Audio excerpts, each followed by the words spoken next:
మాలల సింహగర్జన పెట్టుకుంటే కొందరు భయపడుతున్నారట. మా హక్కుల కోసము, మా ఆత్మగౌరవం కోసము, మా కులం బలమును చూపెట్టుకునేందుకు మేము మీటింగులు పెట్టుకుంటే, సమావేశాలు పెట్టుకుంటుంటే మీకెందుకు భయం అవుతున్నది అంటున్నాడు Chennur MLA Vivek sir.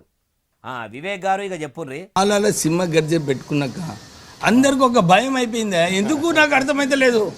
Reddy meeting పెట్టుకున్నప్పుడు ఎవడేమన్నాడు, ఎంఆర్పిఎస్ మీటింగ్ పెట్టుకున్నప్పుడు ఎవరేమన్నారు, మునూర్ కాపు మీటింగ్ పెట్టుకున్నప్పుడు ఎవరేమన్నారు, మేము పెట్టుకున్నప్పుడే ఎందుకు ఇన్ని క్వశ్చన్స్ వస్తున్నాయని అడుగుతున్నాం. ఇన్నరా ఇట్లా అంటున్నాడు.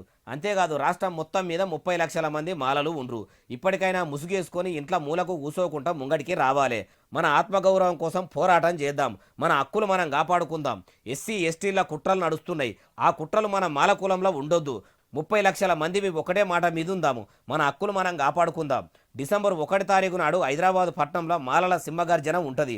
జాతి బిడ్డలంతా తప్పక రావాలంటున్నాడు. ఎస్సీ ఎస్టీ బీసీ మైనారిటీలు ఏకమైతేనే బహుజన రాజ్యం వస్తుంది.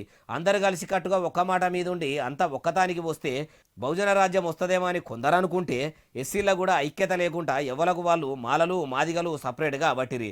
నిమ్న జాతులలో ఇట్లా ఉంటుండ్రు కాబట్టి రెడ్లు దొరలు రాజ్యాలు ఏలుతుండ్రు అంటుర్రు ఈ ముచ్చటిన్నోళ్ళు.